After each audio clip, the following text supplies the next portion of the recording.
हिमाचल प्रदेश की ज्योग्राफी पढ़ने का सबसे आसान तरीका है कि आप मैप्स जो हैं इस तरीके से निकलवाएं, उसमें reverse, passes, mountain ranges, valleys, ये सारी चीजें ड्रॉ करें अपने हाथ से। जैसे मैंने यहाँ पे डिस्ट्रिक्ट वाइज वैलीज जो है वो ड्रॉ करके रखी है। आपको मैं आज वही दिखाऊंगी कि एक एक करके कैसे हम इनको ड्रॉ करेंगे, साथ साथ में करते जाइएगा। तो सबसे लंबी वैली कौन सी होगी? जहाँ पे नदियां बहती हैं उसी के आसपास वैलीज होती है, तो ये है आपकी सतलुज और यहाँ से ये इस तरीके से जाती है। फिर आ जाते हैं हम लोग लाहौल एंड स्पीति के पास में, तो यहाँ पर आपकी भागा वैली है, यहाँ पर है चंद्रा रिवर, तो चंद्रा वैली ये जहाँ पे मिलती है टांडी में, वहां पर आगे चेनाब बहती है जिसको हम लोग चेनाब वैली या पत्तन वैली कहते हैं, also known as the granaries of Lahaul and Spiti. यहाँ पर उदयपुर में एक नाला मिलता है चेनाब से जिसका नाम है मियार नाला, तो ये हुई आपकी मियार वैली। फिर आ गए हम लोग इस तरफ, यहाँ पर आपकी पिन नदी बहती है, पिन वैली। स्पीति नदी बनाती है स्पीति वैली। और इस तरफ जो है सबसे लंबी घाटी हिमाचल प्रदेश की जिसको हम लिंगटी घाटी कहते हैं। किन्नौर में आ गए हम, ये है हंगरंग वैली जिसको राजा केहरी सिंह को जागीर में दिया गया था। फिर यहाँ पर आती है आपकी भाबा वैली, रोपा वैली, इधर है रिब्बा वैली, उसके नीचे है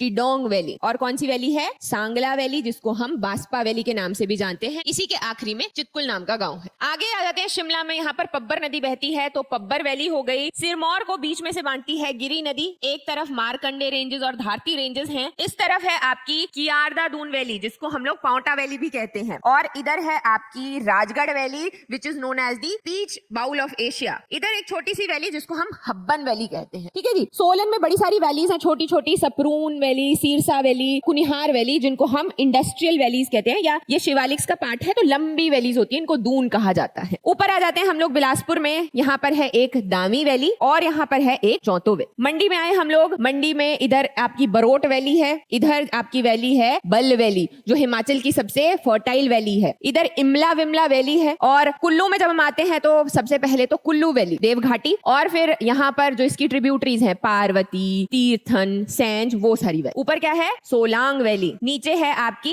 लग वैली, लग घाटी। ऊना के बीच में से बहती है स्वान नदी, तो स्वान वैली। यहाँ पर बीच में है कांगड़ा वैली, इधर है बड़ा बंगाल वैली। चंबा में आ गए, ये है रावी घाटी। रावी घाटी को हम लोग the milk and honey valley भी कहते हैं। फिर इधर जैसे आपकी भरमौर के पास में है मंकी वैली। ऊपर जाते हैं, यहाँ है चूरा वैली। और ये कौन सी घाटी है? ये है पांगी घाटी। तो ये आपकी मेन घाटियां हैं। फिर छोटी छोटी होती हैं, जैसे यहाँ पर हालदून वैली है, यहाँ पर चौंतरा वैली है, यहाँ पर चौंतो वैली है। इनके नाम हमें अच्छे से याद होने चाहिए। अगर आप इनको ड्रॉ करेंगे तो आप इनको इजीली याद कर सकते हैं।